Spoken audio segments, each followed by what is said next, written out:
Let us look at this art forms for a moment. अगर we have to reconstruct syllabus of art forms, what are the constituent elements? उसको पहले देख लेते हैं. So art forms में generally we have on one hand religion and philosophy.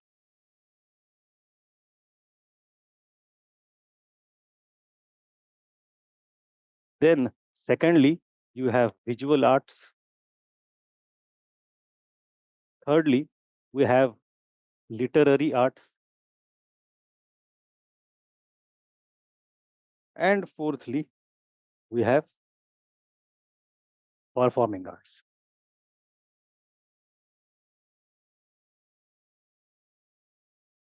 Now this kind of classification is very Eurocentric classification, जहाँ पे classical and folk, visual and performing bifurcation किया जाता है, and that framework comes very handy for us to study. Also, we'll use the same framework. Thank you. अब in case of religion and philosophy, what do we have in syllabus? We start from हम इसमें tribal religion तो नहीं पढ़ते हैं, ठीक है? So we start from Hadappa.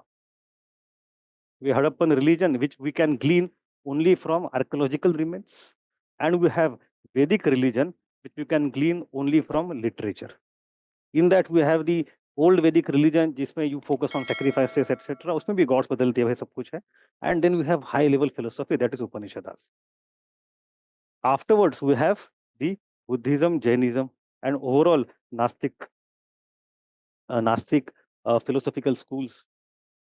Then you come to आपके बाद में क्या आता है उसकी, then within Buddhism you will discuss everything, emergence से लेके features से लेके सब कुछ decline तक. After that what do we have? Gupta era we have revival of Brahmanism. So rather what I would say is Puranic Hinduism. Puranic Hinduism. उसके features, उसके impact, उसका causes, consequences सब कुछ. Then we go to Acharyas. Various Acharyas. उसमें शंकर है, रामानुज है, मध्व है, वगैरह वगैरह. And finally we go to Bhaktism and Sufism. And all its constituent elements. These are the main buckets on which questions have been asked, could be asked. Once you go, I just want to map everything ताकि पहले दिन आपके मन में scope clarity हो जाए, क्या क्या है अपने syllabus. I always prefer religions come first, then everything comes. Why? Because a very simple idea. जो एक in Hindi literature there is a great person who passed away many years ago, Ramdhari Dinkar. Ramdhari Dinkar है ना, Ramdhari Singh Dinkar. So he has said in his one of his books, Sanskrit के 4 अध्याय, that कला धर्म की दासी होती है. कला धर्म की दासी होती. Now what does it mean? What he's trying to say is, if you look at architecture, painting, sculpture, dance, music, drama, literature, all of these are largely influenced by religion. At least in the pre-modern era, they are in the service of religion. तो अगर आप जब तक religion का development नहीं पढ़ोगे, तब तक there is no point in studying temple, no point in studying stupa, no point in studying any literature, because large amount of these things are reflection of religious ideas. They are coming as a consequence of development. Religion evolve हो रही है, इसलिए architecture evolve हो रहा है. So first always to study religion and then everything else, at least in this context. Then you come to visual arts. In visual arts, what do we have? We have primarily what we call as architecture, sculpture, and painting. You may have also minor arts, but उसको हम भूल जाते हैं. Minor plastic arts वगैरह होते हैं, they are not required for us, so we'll just remove them. Generally, these are the 3 major things. Now, if you go to architecture, what is there within architecture? Again, you have specific art forms. You have stupa, you have rock cut caves, then pillars, temples, mosques, and tombs, and then civic or public architecture.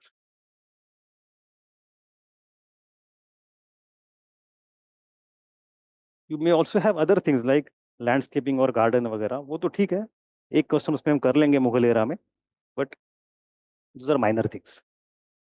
Now, all of them within them have their own evolution.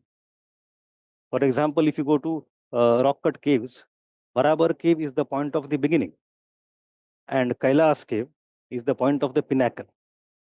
Barabar caves come from Mauryan era, Kailas cave comes from Rashtrakuta era. Exactly 1000 साल का इतिहास है.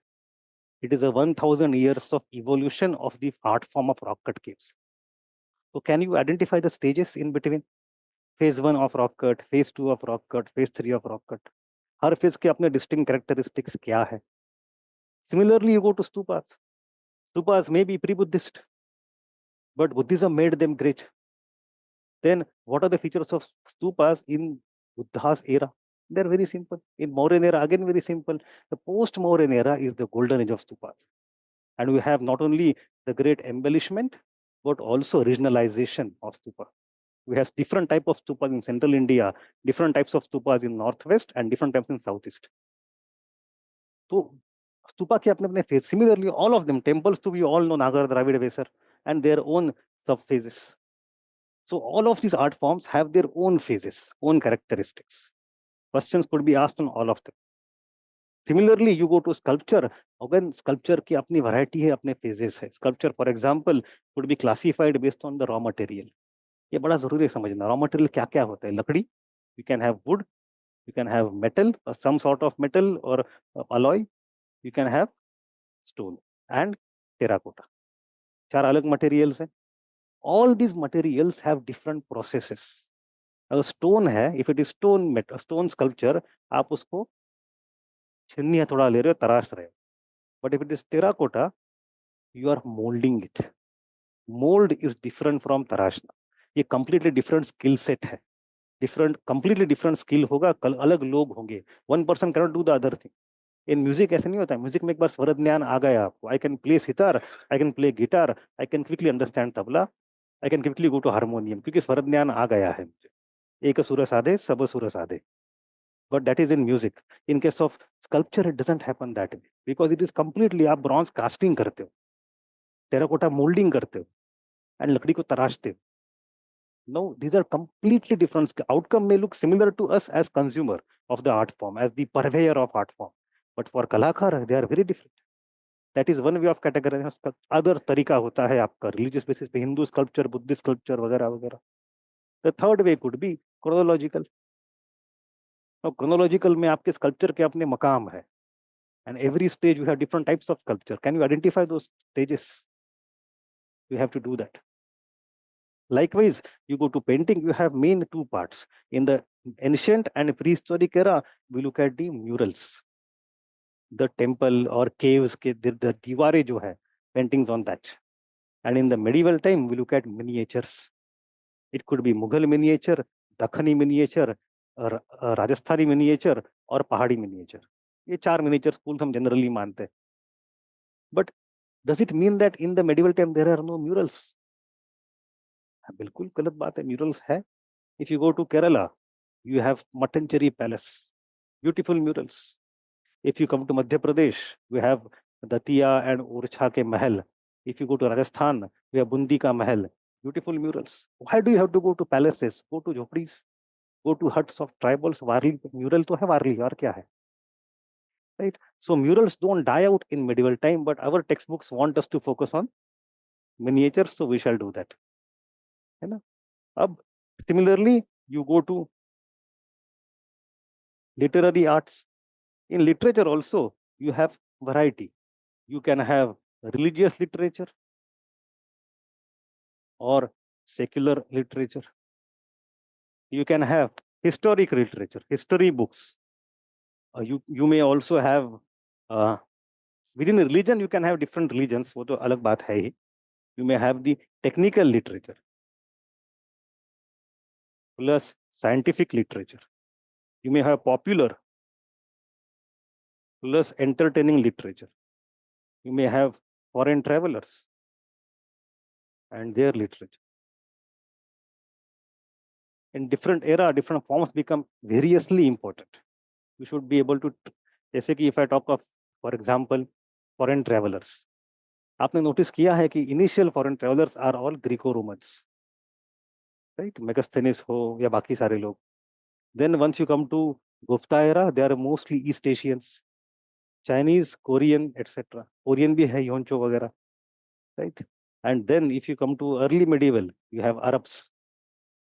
Then in the 12th century onwards, you have Persians, Paras के लोग. From the 15th century onwards, you have Europeans. तो हर era में India का contact अलग अलग लोगों से जाता है, मतलब इन डिफरेंट फेजेस. ये रैंडम नहीं है, ये उन फेजेस में इंडिया किनके साथ ज्यादा जुड़ी हुई है ये दिखाता है. एंड तो that is a change in complete structure of Indian economy, society, and outlook. So there are lots of things that we'll discuss them. And in performing arts, we have dance, drama, music, classical, and folk, all those things. We'll discuss them also. But आज तक UPSC has not asked the question on performing arts in mains.